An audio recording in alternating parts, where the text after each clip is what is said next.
Yeah, you're right. That's not a good one.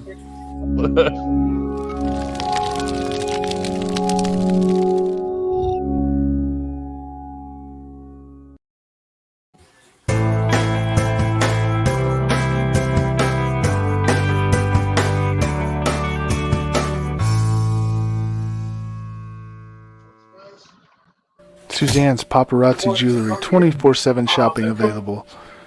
160920 is the code. Show her some love, like she showed us.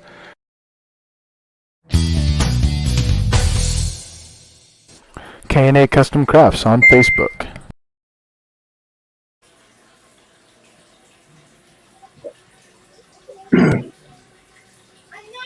Hey, what's going on, everybody? Welcome to the Coast to Coast Entertainment Network. I am Ace, and of course, I am joined tonight by none other than, that's right, his name is J Mac is back. How are you doing tonight, Mr. J Mac? I'm doing good. Ready to get the show rolling? Let's do this thing. Ready to rock and roll here. And then, of course, tonight, we are joined also tonight by Catch Me Outside. How about that, Mr. Mess Around Dave? How you doing tonight, my man? Well, I'm good. Yeah, that's right. Catch me outside. Let's see how that goes. Right. How about that? And then Big B, we're going to welcome back Big B, of course, because he is our staple on here on Sports Minute. So how you doing tonight? Well, at least I'm a staple of something. Hey, I'm doing good. Gonna talk sports, and then tomorrow hit the golf course, so I'll be ready. Oh, definitely. That actually sounds like a lot of fun right now, going out and hitting the golf course. And then, of course, I am Ace that runs the place. I am here.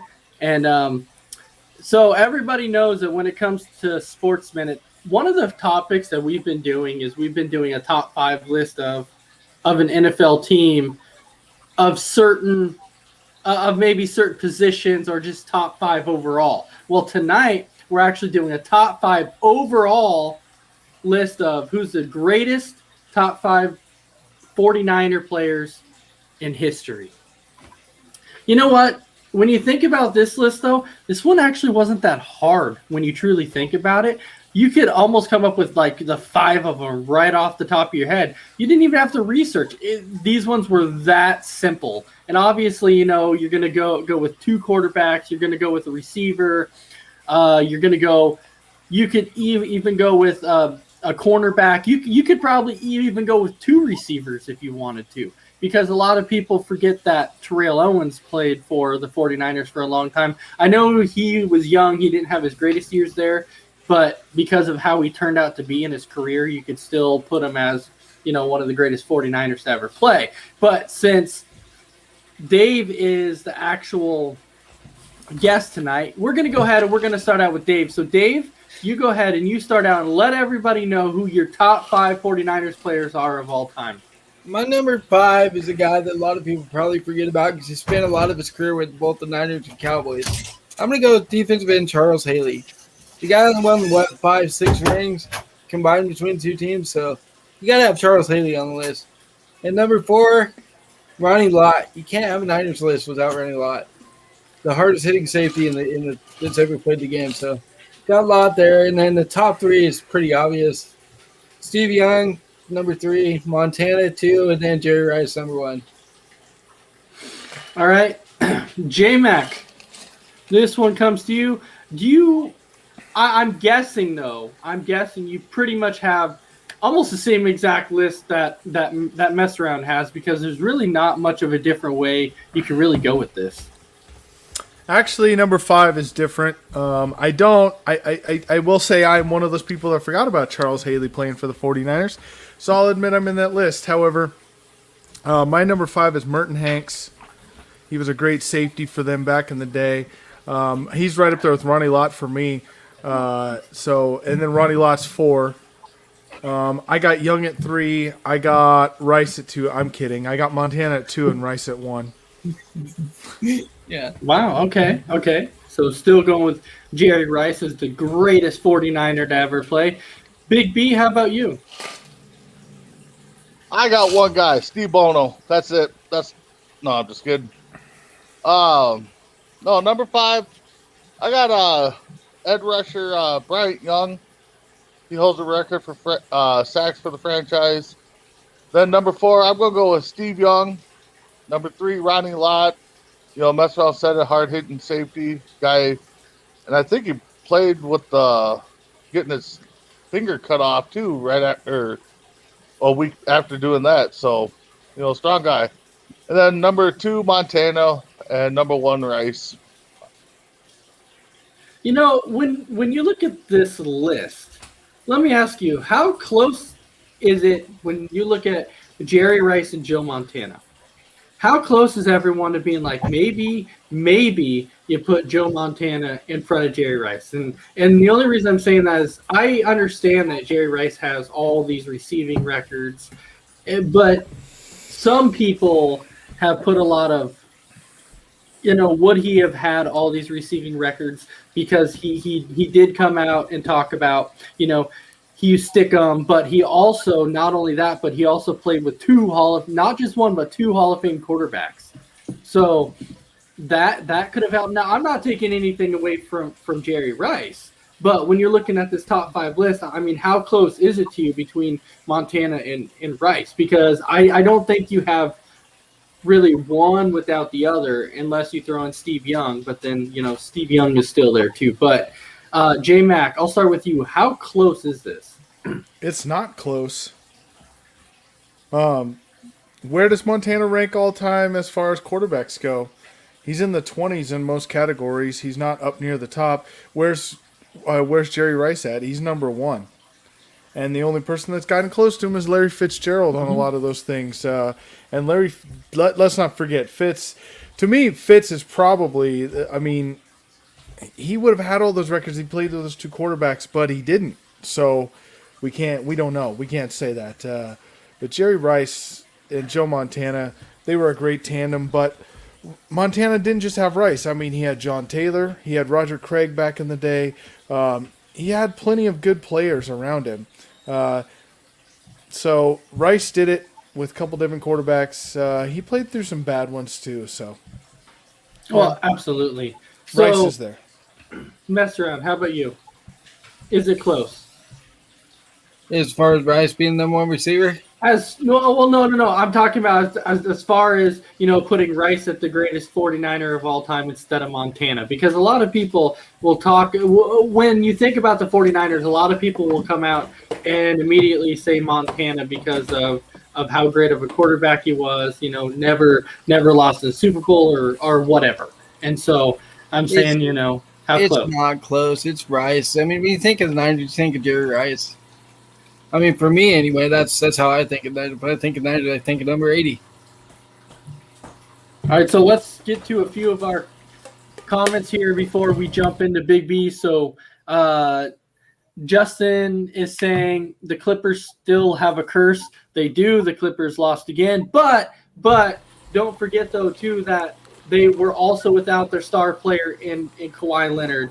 He missed the last 8 games because of an injured knee. So all I'm saying is that really hurt the Clippers tonight desperately. They really needed Kawhi Leonard because without Kawhi Leonard, they're really, really not deep at all. I know Paul George is good, but he's not that definitive leader that they need. Why do we keep talking about this? So they really, really need Kawhi Leonard. And then he also says, Kawhi Leonard. Yeah, congrats to CP3. He's no longer CP0. Well, okay, so the thing with CP3 that I don't think a lot of people, and I'm not saying everybody, just a lot of people don't understand is like, look at what CP3 did with the Thunder when he had virtually nothing. He had nothing on the Thunder, and he led them to basically, he went 7 games against the Rockets, 7 games, and they almost beat the Rockets in 7 with basically just with Chris Paul. So no matter where Chris Paul goes, he makes that team so much better. James Gonzalez is saying, "Hey everyone, how's it going?" Hello, James. How you doing tonight? Justin is also saying Jerry Rice is up there. Joe Montana. What about John Lynch? John Lynch is a GM. Yeah, I know, but I don't know if he's saying. But I do have something to say real quick. Hold on, I'm sorry to cut you off, Ace. I do want to say, Justin, we appreciate watching the show. Justin is a newer viewer to us. I do believe he comes to us from New York. Correct. Justin is a senior in high school. So we got to give him a little bit of a break. He has not been around as long as some of us have. So let's not be too hard on Justin tonight. We just appreciate you watching the show and commenting. So Yep. No, thank you, Justin. absolutely. But I think what he wants to know is, what do you think about John Lynch being the GM so far? Has John Lynch done a good job as being GM of the 49ers thus far? I think that's where he's getting at. And to be he's made some pretty good deals. He signed some key players. He drafted a lot of great players Robbed too. us. Huh? He robbed my Bears. Oh, He absolutely, he fleeced me that did. He did. He was brilliant when he went and made that trade with the Bears. That was a brilliant move to get all those He to robbed move us up blind. one spot. Absolutely. He's also saying Terrell Owens. Absolutely, Terrell Owens has to be up there. I almost put him in the top 5 just based off that. Joanne's here. She's saying Dwight Clark was her favorite. The catch. How can The famous catch, back of the end zone, the famous catch. Yep. And yes, let's not forget. Let's go ahead and pull up the comment here, that C2C. yes, The YouTube channel. So go ahead and subscribe to our YouTube channel. And if you subscribe to our YouTube channel, at the end of the month, you are going to be inserted and a chance to win our ultimate prize at the end of the month. It's going to be a mystery box. We're not going to tell you what it is. Right. So go ahead and subscribe. I'm not going to tell him what it is. I just want to show the company that it's going to come from is K&A Custom Crafts. They do great work. I just want to show off some of the stuff that they did. So just so everyone knows, you're going to get some custom stuff. So you got a can koozie, Coast to Coast Network. That's our alternate. This is our alternate one here. I don't have anything with our other one on it, but this is also a mug that they did as well. So, I mean, you can see they do great work. That's going to be your mystery box. You'll have some stuff on that, a couple different logos going in there. So, mystery box, subscribe, like, and share. Please. I please, subscribe. please. Can I win? No, if you're a Coast to Coast member, you can't win. Are you kidding me? I know. All right, so Can our families win? oh man, we have just a comment just rolling in here. So James Gonzalez is saying Rice, Montana, Young, Lott, and Clark. That would be his top 5. That's a great top 5 list. I definitely agree with Rice, Montana, Young, Lott. Clark is definitely there. So I'm looking at Clark saying, excellent player. The first thing you think of with Clark is the catch. Without the catch, how well is he really known? I don't know. I'm just saying it's that catch thing that really gets his name out there. He's not. And then- known at all. Okay. We'll go with that. But all right, so Big B, we did not get your thoughts on the whole Rice Montana comparison. Yeah, I mean, it's not close, I guess. I mean, Rice couldn't do it without Young. Young couldn't do it without Rice. You throw in Steve Young in there, then, yeah, Rice is definitely better. The greatest greatest Niners player. So, I mean, it's, I don't know. I think of both of them together. So, for me, it's 1A, 1B. 1A, 1A, and you know what? I'm not complaining against that at all. It's right there. It's definitely a hard comparison at that point, just basically because of peer of what they have accomplished in a 49ers uniform. So now we'll go ahead and we'll jump into our second topic of the night, which is Wimbledon. They had horrible court conditions. Let's just say that. Everybody knows that Wimbledon is played on grass. Everybody knows that. So Serena Williams ended up slipping twice on the grass. Ooh. She got injured, so then at that point she was like, I need to back out of Wimbledon because I can't do it. Not only did she get hurt, but there was also another injury on the men's side at Wimbledon because of how the grass was. So, Big B, I'll start with you. If you know that the conditions are bad, even though it's tennis, and I know that they come out and say, that Wimbledon that field is only played on twice a year, only twice a year. So now they're sitting here and they're talking about Wimbledon, and they're saying whenever they play on it, it's always slippery. But to me, why risk injury? To be perfectly honest, so Big B, should they have even played on that? It's tough because it's one of the biggest tournaments of the year for tennis. I'm assuming they don't use like any special cleat or anything. I'm guessing it's straight tennis shoes, so they don't really have anything to grip on. What? They use what? tennis shoes for tennis? No. Well, no. I'm saying like, is there like a special grip on the bottom? No. I'm just messing with you, Big B. No. Okay. It's just it's just regular shoes. Yeah, it's just regular shoes is all it is. And so that's what I'm saying. If you know the condition's bad, do we put it on the grounds crew to not be able to cover it? I don't know. Me personally, if it's my sport, I'm gonna play. Because it's what I'm paid to do, I guess, in that sport. Am I worried about injury? Yes, but again, you can get injured on clay and whatever else. So, maybe they put it on Wimbledon's grounds crew a little bit and find out why it wasn't ready. But you go out there and play. I don't lose any respect for Serena for dropping out. That's what she's got to do. Safety first. So. She was hurt. I mean, you really couldn't fault her if she knows she's hurt. You really can't fault her for saying, I'm gonna sit out.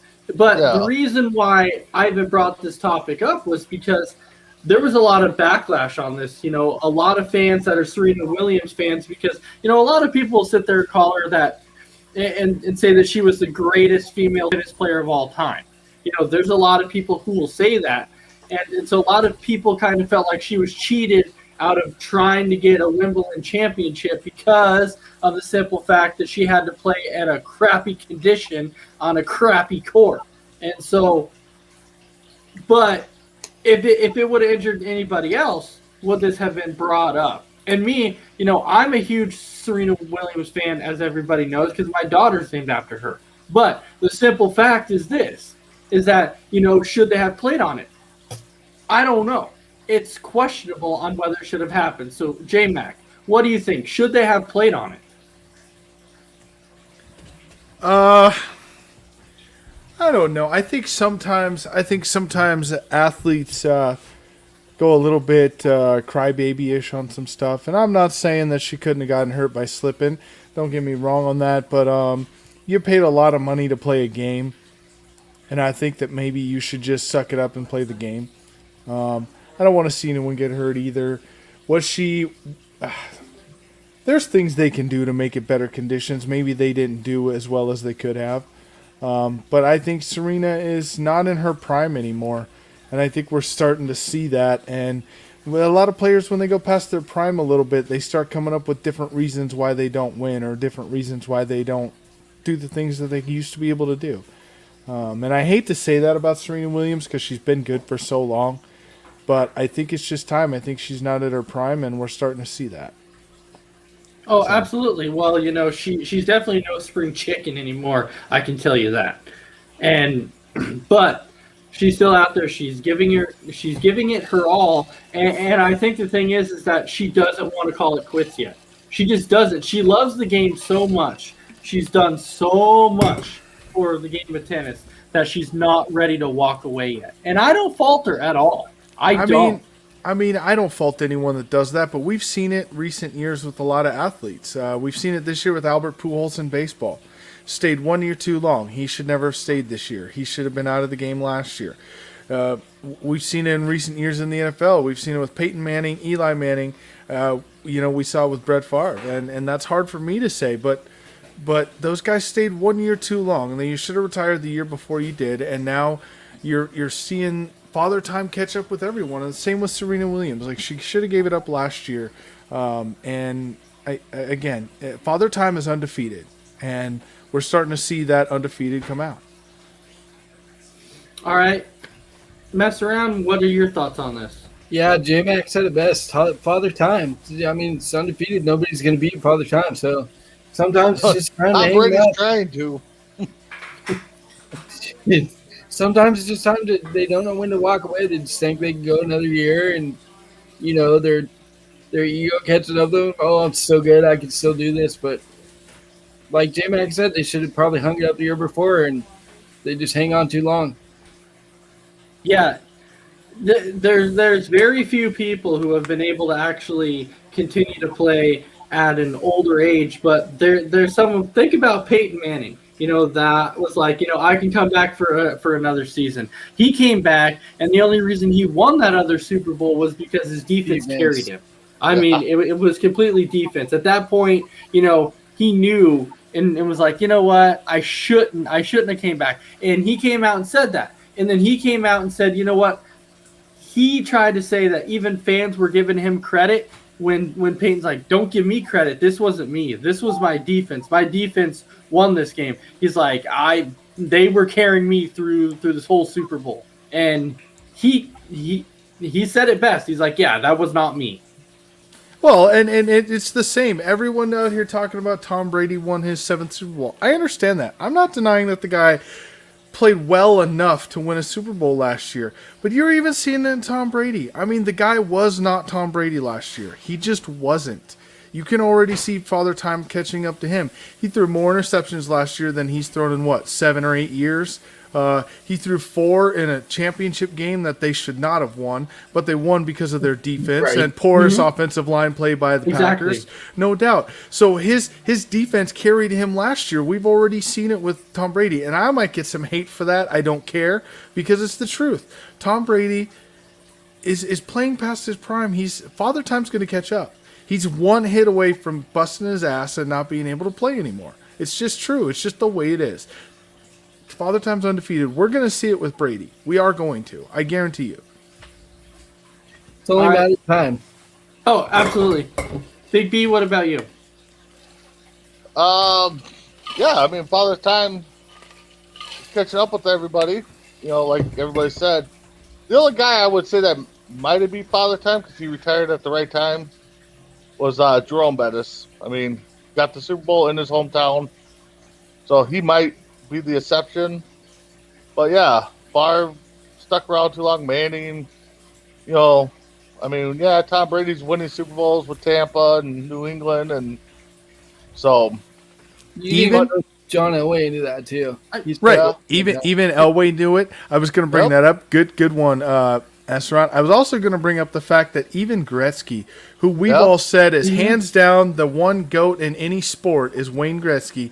He even knew that last year when his numbers diminished as much as they did, he knew that he could have come back and won another championship with another team, but he knew it was time to step away and be done.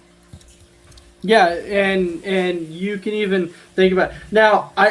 Calvin Johnson and Barry Sanders didn't retire of age, but Barry Sanders came out and said he retired because he knew when he woke up he's just like, I don't want to be here anymore.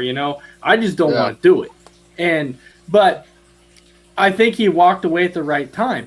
So it never. So Father Time never had that chance to sneak up on Barry Sanders. Father Time never had that chance to sneak up on Calvin Johnson. So you do see some of those players that retire at a young age. Luke Kuechly also. Kuechly's another one that retired at a young age that I don't think anybody saw him retiring also. And then we can even see it with Randy Moss, straight cash homie. We could even see it with him on how he stayed around 1 year too long. Yeah, he played for the 49ers in that last year, but what did he have, like 24 catches and 3 touchdowns? I mean, it was nothing like the Randy Moss we saw before. So he's even stuck around 1 year too long. We've seen it time and time again.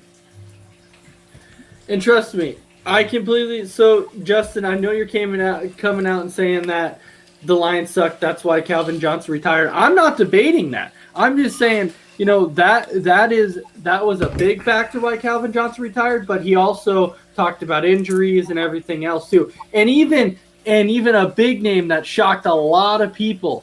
Think about Andrew Luck. Andrew Luck was another big one. that nobody saw Andrew Luck walking away, and Andrew Luck just came out and said, "I'm retiring. It's all the injuries that are happening. I'm constantly rehabbing." You know, when you think it's time, it's time. Walk away. Walk away. You don't need to come back to try and prove a point.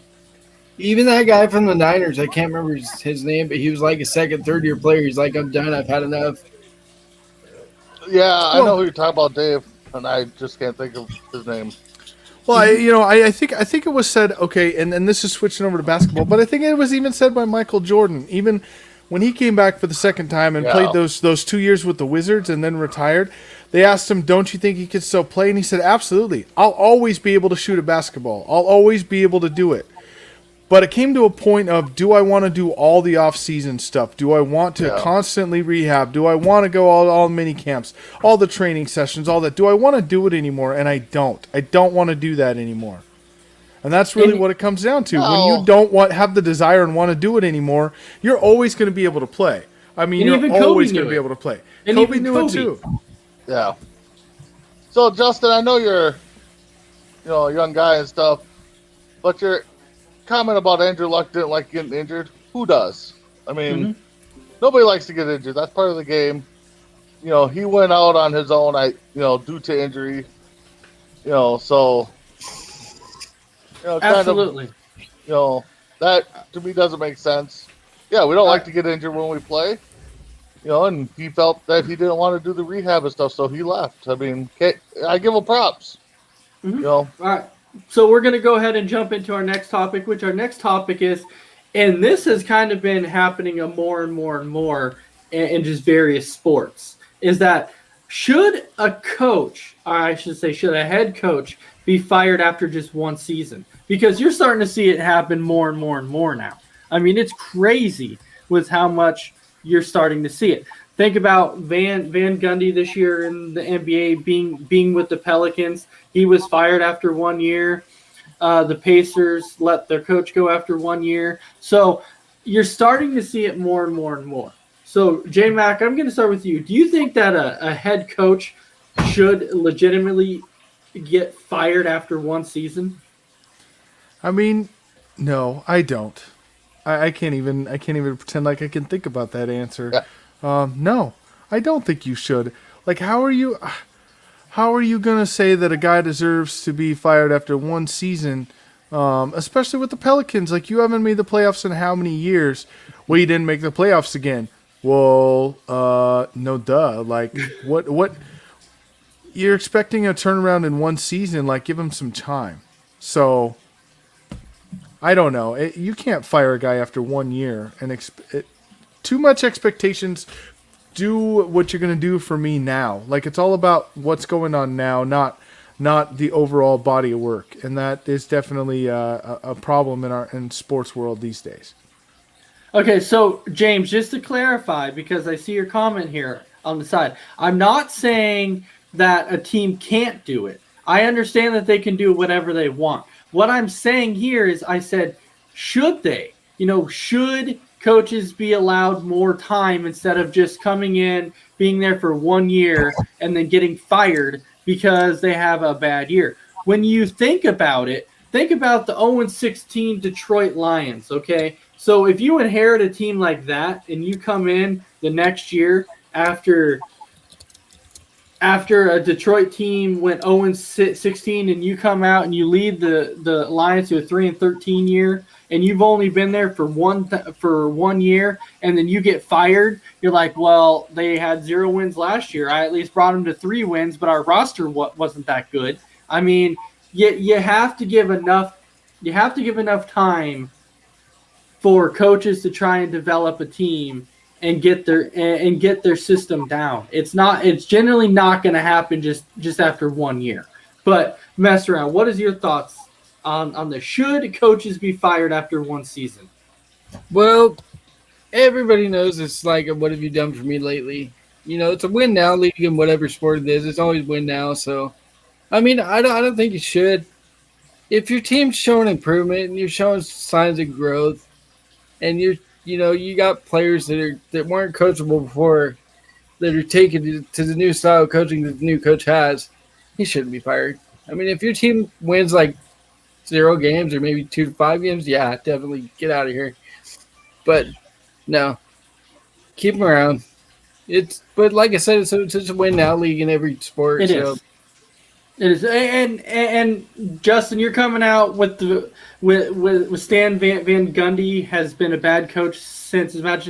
He's been a horrible coach. He was the Pistons coach for many years, and I wanted Van Gundy gone when he was the Pistons head coach forever. He had too much control. He was GM. He was head coach. He destroyed that organization when he was there. Did one of the dumbest trades in trading for Blake Griffin. It was terrible. I wanted him gone, and so yeah. So trust me, he is a bad coach. But the point is that some head coaches, when they get fired after 1 year, they don't deserve it. They deserve more time. So Big B, how about you?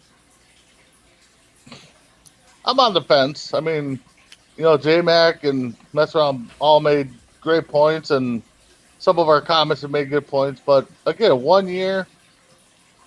I mean, I guess if you did worse, possibly, but again, you got to get the players used to your playbook and your strategies and stuff. So it's going to take time. But Ace, I think you brought up a good comment with Van Gundy being GM and head coach. That needs to stop. I think giving one guy all the power in the world. I mean, you're a head coach. There should be a GM. Maybe be assistant GM or something to take his place. Once you give up coaching, but I don't think the dual roles work many times. So, but after 1 year, I don't see why coaches get fired after 1 year unless they are horribly worse than the year before. Well, exactly, and then you have coaches like Adam Gase, okay, who get to stick around on a Jets team for multiple years, and you're sitting there going, when's he going to get fired? And then he finally gets fired, and you're like, wow, it took him that long to fire Gase. Or even a Marvin Lewis in Cincinnati that was there. Bill O'Brien, absolutely. With the stupid stuff he did, you would expect guys like that to get fired, but then it doesn't happen. And then you see a head coach that took a 2-win team to a 6-win team, and the GM or owner's like, well, we're gonna let you go so we can get somebody new. And I'm like, wait, they got him to 6 wins. They only had 2 last year, so they've now improved. Yeah. And you're gonna fire them. But now you're going to take a coach that's been with this team for multiple years, gets worse every year, but this organization wants to keep them. Yeah, that makes a lot of sense. So it's just interesting how you're starting to see it more and more and more now with these coaches going so fast. So what have you done for me this year? It's pretty much a 1 year. Did you improve? Did you win? If not, you're gone. Right? But you still have to look at. I just generally believe that you need to give them time, because you need to give them time to build a team, to build a franchise. You have to have that time. But I do agree with you on the coach/GM role. I don't think that somebody should have that. To me is what gets a coach fired faster than anything, is when he has that dual role. That gets him out of town a lot faster, because he doesn't really have anybody he's going to be like, oh, you know what, we should draft this player. He just kind of does it, and that's what. And I think with the Raiders, I think that's going to be the big problem with Gruden also. But anyway, so we can jump into a few of our comments that we have going here, because we've had comments just rolling in here. So James Gonzalez, you expect to get fired whenever by the Lions because of their unstable brass? Absolutely. I think that when you get hired as the Lions head coach, you're like, well, this sucks, because you saw, Matt Patricia. Is he really that bad of a head coach? I don't know. If he goes somewhere else, will he have success? Who knows? But now you have a head coach in Dan Campbell. I mean, come on, who's talking about going in there biting calves and ripping out kneecaps and everything else. I mean, I don't know. There's going to be interesting to see exactly how this guy does. Isaiah was here, and he's like, I would trade LeBron and AD both for Booker. No joke. Booker! Devin Booker! Yeah, I would do it too. Thank you. All right, so we'll go into a few of our little bit comments later here. But J-Mac, this one comes to you, and this one actually goes to your spotlight player. So who do you have for us tonight with your spotlight player? Well, searching around looking for a spotlight player this week, it's never easy to find someone that you can put into the limelight. Maybe someone, again, we were just talking about what have you done for me lately?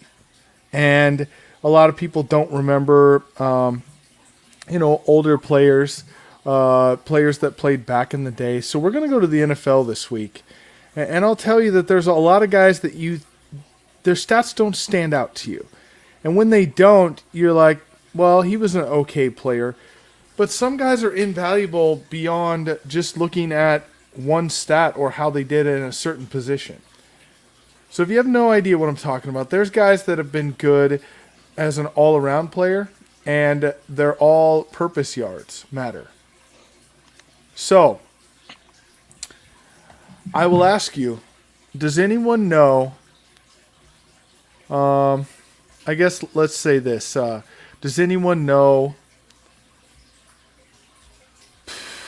a guy that, would you know if he had a great all-purpose yards, and if I told you that he was also a member of the 1988 U.S. track and field team, and he was actually champion in that from the University of Texas back in 1988. Then got drafted in the NFL in 89. Oh, and is top 5 all-time and all-purpose yards all around. Big B, I know it's right there on the tip of your tongue, isn't it? Yeah. So I'll give you some of his stats. You tell me if you can come up with it. So he did play for, 1, 2, 3, 4, 5, 6, 7 NFL teams in his career. And so he was a running back by trade. However, those were never his best stats. So he was a great receiver out of the backfield. He had over 100 catches in one season, by the way, as a running back. Career catches, he had 541 career catches for 5,572 yards and 31 touchdowns. That's as a receiver. Running back, he had 630 carries, 2,392 yards, and another 12 touchdowns. So at 43 career touchdowns. And return specialist is what he was really good at. He had 351 punt returns with 10 touchdowns and 280 kick returns with 2 touchdowns. So you got 12, 24, 55 career touchdowns. Brian Mitchell. And by the way, so before I tell you if you're right or not, hold on. So you look at all these touches he had. You had 600, you had 1,200, you had right around 2,000 career touches in his career, and in those 2,000 career touches, he lost 6 fumbles in his career. 6. So there's kind of 2 guys that we're thinking of. So James Gonzalez, even one of our viewers, is going out there saying it's Brian Mitchell, or he's taking a shot with Brian Mitchell. Me, on the other hand, it could be Brian Mitchell. The other guy that I was thinking of was Justin Forsett also. But Big B, you want to throw a name out there? So I'm either going with Brian Mitchell or Justin Forsett. I'm going with one of those two because I know that Justin Forsett was also a kick returner too. 88, Wait, 88? he was 88. Okay. 88, he was a champion in in the Olympic trials. The first name that jumped out to me was Darren Nelson, former Viking. No. Yeah, no. But I know once you say it, I'm going to know who you're talking about. So I'll tell you what, mess around. Dave Meggett played at the same time as this guy did.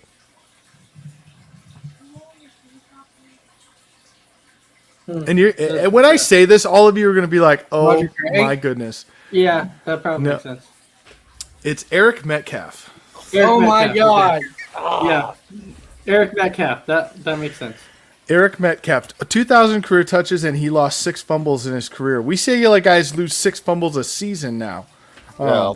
And he played from what 88 to 88 Last year. 89 to 2002, and he lost 6 fumbles in that entire time. His whole career? Yeah, He last 6 played for fumbles. the Patriots, didn't he? He actually last played for Green Bay, believe it or not. Oh. He played for Green Bay in 2002. He had 3 punt returns for 1 yard and 2 kickoff returns for 41 yards. He ran the ball 2 times for 7 yards. Fantastic. With Green Bay. Way to go out on top. That was the way to go out on top. Right? Yeah. So, yep, that was the spotlight players. That's Eric just fun. Metcalf. Let's not forget about Eric Metcalf because the guy was so great during his time. All right, so we have a few comments here that we'll get to before we jump to our next topic here. So obviously people were taking guesses as who that spotlight player was, but Justin is also saying, what are your thoughts on the Stanley Cup Finals? Do you think that the Tampa Bay Lightning are going back to back? With the way it's looking, yeah, they're going back to back. I don't think there's really any debate right now that they're not going back to back. I mean, they're up 2-0, and this series hasn't been close. Yeah. No, the Lightning are just destroying Montreal right now. I know me and It's Jamie not both said Lightning in 6, and I know there's somebody behind the scenes that said 4, and we kind of snapped at them. I don't We even- did. We Yeah, did. it's not gonna be I six. It's not gonna be I almost laughed out of my chair when he said Yeah. Lightning in 4. I'm not going to lie. Yep. Well, But- you know what? Don't be but- surprised if it happens. But Phil McCracken Oh. back there, like he might have had the right He's answer. laughing at us right now. I see him. He is. Trust me. If the Lightning come out and sweep the Canadiens, he's gonna have the last laugh. I'll he's take gonna come some out and tell humble you guys, pie, 'cause I didn't and definitely see that. he's gonna come out and be like, "I told you guys it was 4." Now, did I think it was 4? No, I said it was Oh. going to be 5 or 6 too, because I thought that it was going to be a good Stanley Cup. But right now, with the way that the Lightning are playing, it's not going to be. I mean, it's not going to be close. Habs are coming back. They're going to win in 7. Okay, so let me ask you this: Wait, what'd you say, Dave? what has Montreal even shown that even shows that they resemble having a shot in this series? I mean, do you understand what you just said? That means that they have to come back and they have to win 4 out of the next 5 games against the get that. Tampa It's Bay not like that's Tampa not Bay before. Lightning. They're coming back. They're going to win it in 7. Mark it down. Mark it down. I said it. Mark it There's down. no way. There's no way it's not going to happen, man. All It's right. not going to happen. Will See, Polston, I hope you're watching because you just heard mess around say that they're coming back and they're going to win 4 out of the next 5 against the Tampa Bay Lightning. Hey, who doesn't like a good feel-good story? Come on. Well, it would be a feel-good story for Montreal, but what I'm saying is it's not going to happen. I only say that because I like to start the fire with Will. You know. To start to fire with Will. Yeah. Well, yeah, I know that's why you do it. And Justin is actually saying that Tampa Bay is the new dynasty in the NHL. Don't be surprised. I mean, Oh, with man. the way that Tampa Bay has looked the last couple of years, they're definitely like I don't know who's going to stop them as of right now. This team Well, is we'll so see good. what the Top to bottom, fancy draft does the to first him. line, I mean, the first line, the second line. I mean, they're so deep that The I don't know who goalie. can stop them. Like you look at their Yeah. goalie save rates. I mean, they have 2 goalies that save over 94% of the shots thrown Exactly. out. How are you It's going to beat ridiculous. that? They're like, oh, this guy gave up a goal. We're going to take him out. Oh, the next guy's not giving up one, so it's over. I mean, God damn, I don't even know what to say. Like, Y'all know I don't know nothing about hockey. I'm just blowing smoke out my ass. So I understand, but man, Yeah. I mean, to put it in perspective, what you would understand though, mess around, that would be like taking Jacob Yeah. deGrom in game 1, and then you're pitching. Throw another great pitch. Then you're throwing Shane Bieber in game 2, and then you go back to deGrom in game 3, and then Bieber Yeah. in game 4. Like you're Well, not gonna beat them 4 out of 5 times. It's just not gonna Yeah. happen. It's basically almost like facing DeGrom in every game. That's pretty I much know. that's pretty much what it comes down to. Is that you're facing him now. Now let me, Dave. I will say this though. you're saying that you don't really watch hockey. However, we have watched the Red Wings and Blackhawks games before because I'm a Red Wings fan, you're a Blackhawks fan, and we've watched the game a few times because they've played each other in the playoffs a few times. And so I we have watch a watched game the here and there. I know a little bit, enough to get by. Yeah, Well, but Dave, don't feel sorry because I didn't know the finals actually started today, 2 days ago. So I actually caught a little bit game 2 tonight on Peacock. yeah, is game 2. So Christy Wilson now hopped on and said that since the Golden Knights got eliminated, I don't care who wins the Stanley Cup. Which to me, I'll be flat out honest, the Golden Knights have surprised a lot of people since their existence, since they first started. They've surprised a lot of people. Look at I thought that they might go back to the Stanley Cup again this year, but they didn't.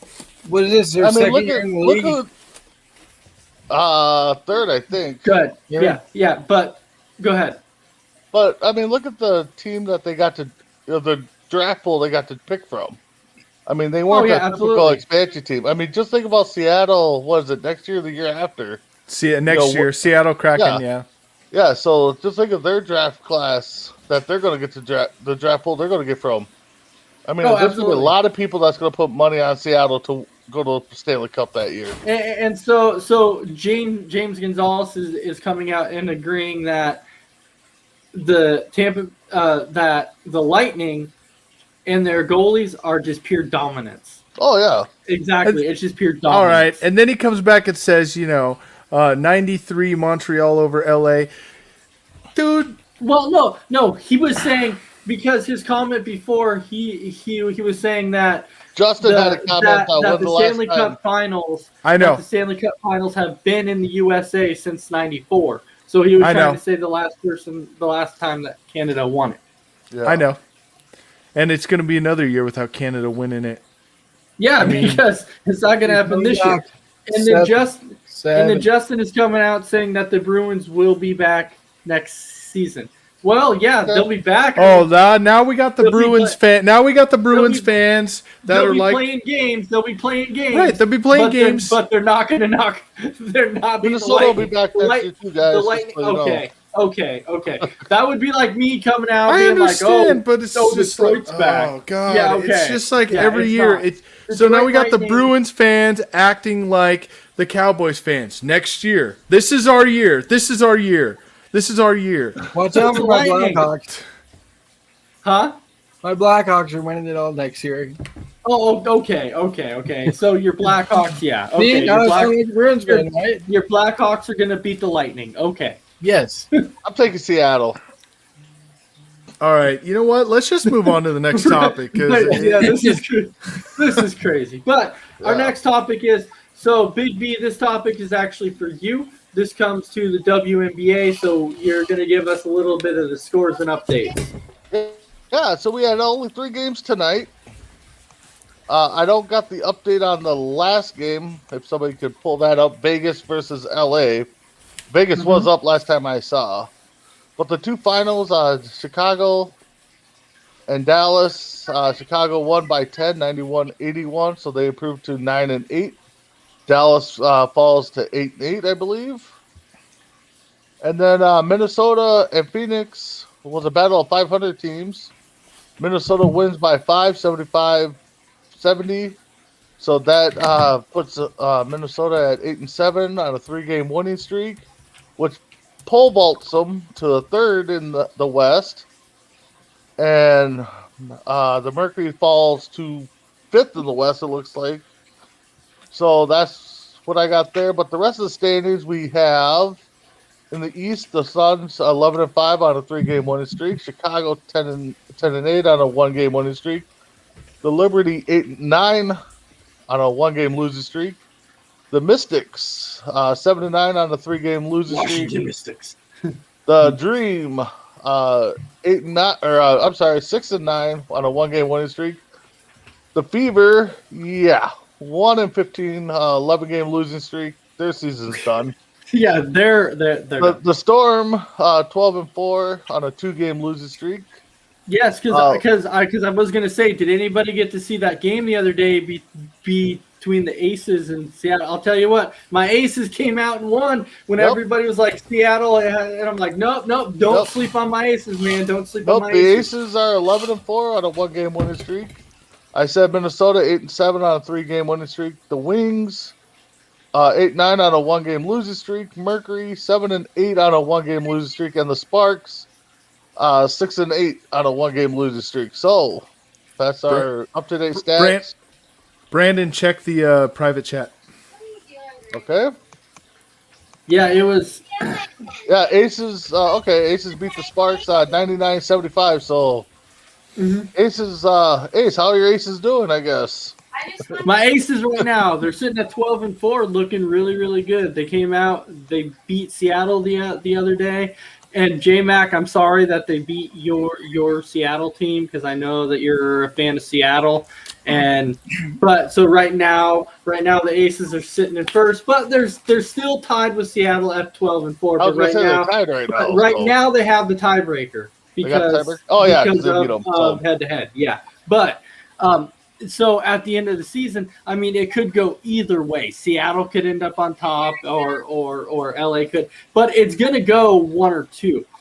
Seattle's going to be one, or Las Vegas is going to be two, or Las Vegas is going to be one, or Seattle. But I really hope that Las Vegas is able to go in the 1 seed and of course Seattle 2, so I can prove J-Mac wrong and tell him that yes, Las Vegas Aces are going to beat Seattle this year when he's saying that it's not going to happen. So I want to see that happen. And so we have a few more comments that are rolling in here. We have. Now, see. I know I'm getting old here, Right. but Utah doesn't have a women's NBA team, right? No, not Okay. anymore. James was asking. No. They're not around, So Justin saying my Red Sox are going to win the division. Let's go. So it's possible the Red Sox could very well win the AL East this year. They're playing really, really good.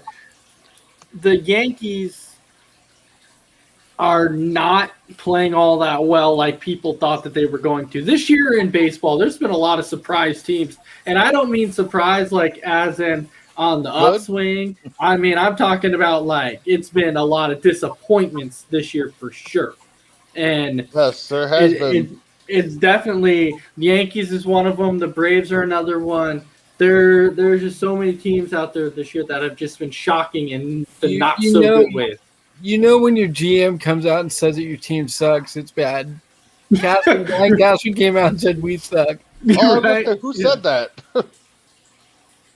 It was Brian Cashman from the Yankees.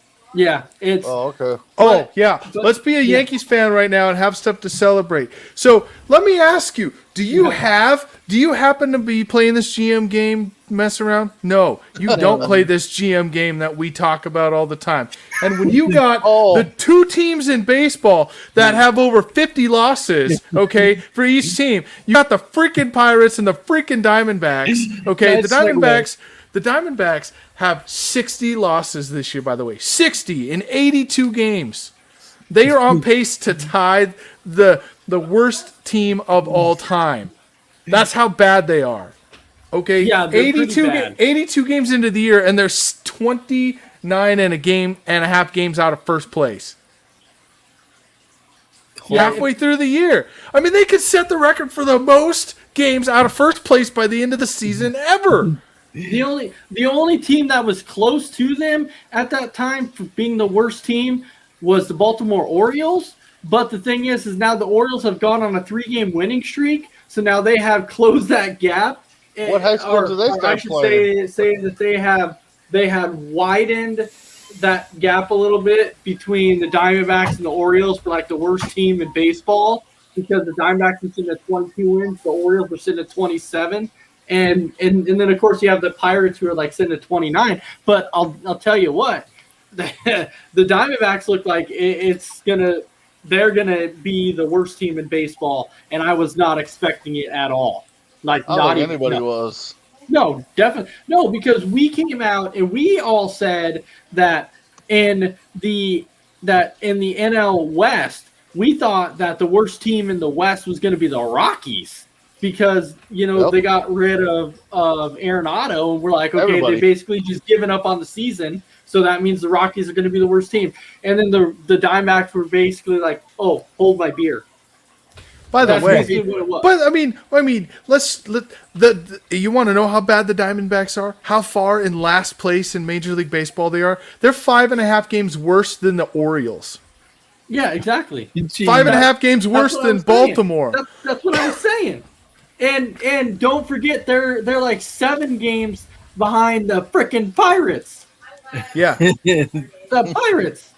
That is insane. and Yeah, you do exactly. understand. And you do understand that in a doubleheader against them earlier this year, we got one friggin' hit Yeah, that is disgusting. That is disgusting. against That the two of worst them- team. What is possibly the worst team in baseball history? And in a doubleheader, we got one hit. So One. you're One hit, saying there's one a goddamn chance. hit. Well, I don't know. I mean, maybe in a doubleheader, but that was that no-hitter. Yeah, That was a no-hitter. I mean that they declared it that it was not a no-hitter or whatever Ace, because it was J-Mac. 7 innings. Your Braves What? got to get their stuff together. We have Ace and I had a prediction. White Sox and Braves of the World Series is here. Come He on. said it. He said, We put up 20 runs on the Mets tonight, so yeah, but I'm not holding my breath, man, because I'll tell you why. It's every time we get back to that close to that 500 mark, that's like our worst enemy, man. We almost get to that 500 mark, and then we start sucking, and then we lose like 4 or 5 in a row, and I'm like, yep, here goes our nosedive again. hey, by the way, I hate to just rag on the Diamondbacks, but I just got a couple other things I got to tell you. Okay? Okay. By the way, they are also on pace to give up 900 runs this year. Holy crap. Are they, try- 900. are they even trying at this So- point? I mean, James- I don't know. So, not only are they 20 and a half games out of first place, they're 27 games out of the wild card. So James chance, right? James Gonzalez makes a great point. He's saying the fans got to sit through that crap in Arizona and then go back into the heat of Arizona. So you have to sit through the horrible game, watching your team get decimated every freaking night, and then you got to go right back out into that dang. Yeah, they can sorry, have Arizona that fans. crap. I'm sorry. We just went through that stupid heat wave here where I was at. Yeah. I mean, you're talking this last Sunday, it was 115, and I'm telling you, you can have it. Take it back, Arizona. I don't Yeah, it want it no sucks. more. Okay. Absolutely. It's horrible. So I think we're all in agreement that the Diamondbacks are going to be the worst team in MLB, which brings it basically to our final topic of the night, which is our GM game that J-Mac was talking about. And I know J-Mac doesn't really have a lot to talk about in this GM game. No, I have nothing to talk about. J-Mac has quite more than I do. Well, kind of. He does have 3 teams that are in like last place because he's got you have the Rockies? No, the No. Diamondbacks, the Pirates, and I forgot what other team he had in last place. And the Twins, but they're in Oh, yeah, fourth. and the Twins. Yeah, and they're Well, fourth they now. were in third until today's game. Yeah, I know. Don't remind me. But so J-Mac, we will start with you. And then you can go ahead and go through your teams, let everybody know how many points you have and where your teams currently sit. Well, I have 19 points between both leagues. I have 12 points in the American League. I'm actually doing well there because I have the Red Sox and I have the Twins, who are probably going to be in last place by the next time we do this. And then I have the Astros. So I do have 2 first-place teams and a fourth-place team, soon to be a last-place team. Then we go to the National League, okay, where I have the Mets. I hate rooting for the Mets, by the way. I have to tell you how much that kills me to root for the Mets to be in first place. So I have the Mets. And then, well, you heard me go off about the other 2, so I have the Pirates and the Diamondbacks. Okay. So I have 7 points in the National League, and I will have 1 point from each of those 2 teams for the rest of the season. There's no way. Everyone's like, well, they might get out of last place. No, they won't, because the Diamondbacks are 12 and a half games behind the Rockies for 4th place in the division. And the Pirates are 10 games behind the Reds for 4th place in the division, okay? So I can go nowhere but down in the National League if the Mets somehow blow this, because they will. They will, ultimately. So the American League is my only hope. I have 19 points.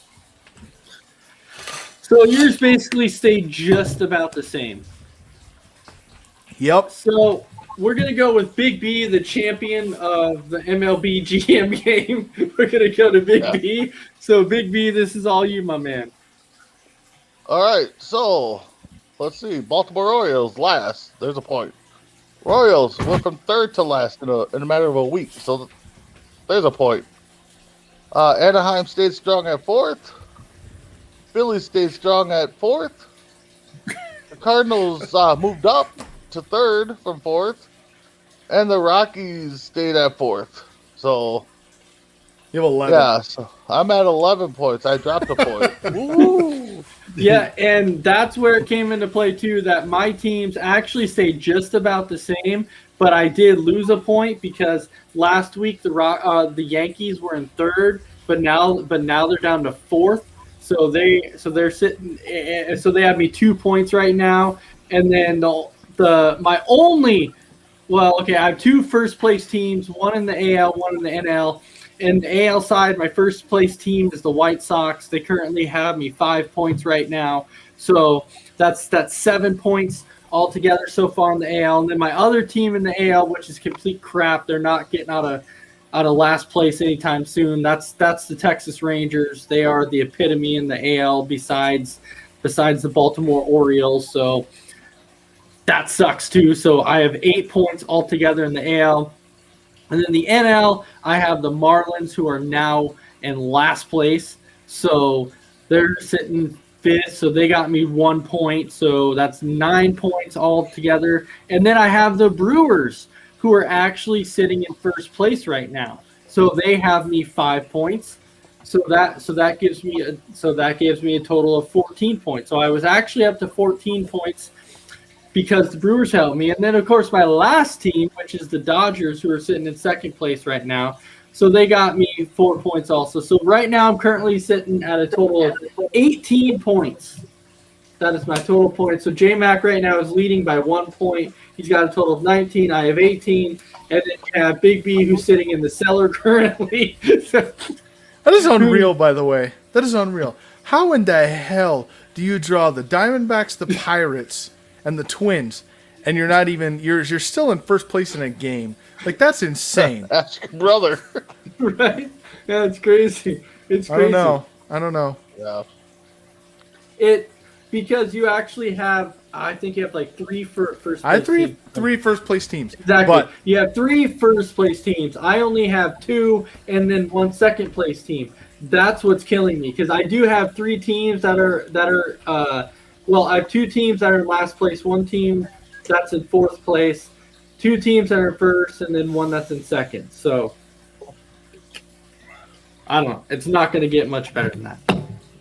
But anyway, that pretty much wraps up our final topic that we have here tonight on Sportsman. It was another amazing episode. So Big B, I'm going to go ahead and I'm going to start with you. And I'm going to say this. You got 30 to 45 seconds to wrap up whatever it is you want to say. I just want to thank everybody for commenting. Justin and James, you guys fired up the board. That's always great to do. I hope everybody has a safe 4th of July weekend because I will not be on this weekend. We're taking the weekend off, so no trivia this week. So I'm going to hit the golf course tomorrow. Hopefully play 18 for sure, 9. So everybody have a good and safe rest of the week and happy 4th of July. All right. So just like Big B said, there won't be any live shows this week, but we will be running some shows of GM for Hires. We'll also be rerunning some other shows that have taken place. We'll be showing some Wrestle Shoot, some Sports Minute, so you can catch a lot of our old shows this weekend. You'll be able to catch. We're going to even have a special a blooper show for you this weekend that you can catch the best bloopers that we've had so far on the Coast to Coast Entertainment Network. So tomorrow night will actually be our final live shows for the week. And then starting Friday, we're going to jump into just reruns of some old shows until Monday. Then we'll actually have a live show on Monday. But going to you, J-Mac, you got 30 to 45 seconds. Yeah, so like Ace said, we're taking the weekend off. But we have pushed up the Four Bros Radio Show. We'll be on tomorrow night. We'll be doing that tomorrow night live. Give you one last show before the weekend comes off. We'll come back with you on Monday. Tomorrow night is probably going to be Sarge's return to the Four Bros Radio Show. You can catch me. You can catch me outside. How about that as well? On there tomorrow. And, of course, you can catch Mr. Chris Mabry on there as well. That'll be tomorrow night. Don't have time for you. Chris will update you with that tomorrow and let you know what time that'll be. And then we'll take the weekend off. I'm going to go play some softball, drink a lot, and have a fun, relaxing weekend. So what you got for us? Catch me outside. How about that? Yeah. Well, I was hoping to get some golfing this weekend. Me and Ace were talking about that, so maybe we'll do some of that. I don't know what Ace's plans are, but we'll talk about it. I love being on the show. I wish I could do it more often. Conversation and content's always great. And thanks, Chris, for the behind-the-scenes work, as always. That's all I got. Absolutely. So just like everybody else, I want to thank Dak is trash and he hates Sundays, but behind the screen there, that is Mr. Christopher Mabry. That is his new nickname. He's a Cowboys fan by the way, but saying that Dak is trash and he hates Sundays. So thank you very much. So for anybody who thank you, Christy. Thank you, Christy, for saying that you enjoyed the night. Thank you, James, for saying that tonight was a great show. We really enjoyed it. Thank you, Justin, for popping on there. Thank you, Isaiah. Thank you for all the comments we had, man. The comments were fire tonight. We had a lot of them. It really kept us going. It kept us in tune. We were able to answer your questions. So with that, I am Ace. That is Big B. That is none other than J-Mac is back. And then we have Catch Me Outside. And I want to say have a great night. And we will see you tomorrow for another episode of Speak Out. And then, of course, the Four Bros. And let's not forget, Smells Like Hope. Have a great night. Don't forget about the new show. Oh, correct. There is a new show that's coming on tomorrow. You can also catch that, too. So with that, I hope everybody has a fantastic...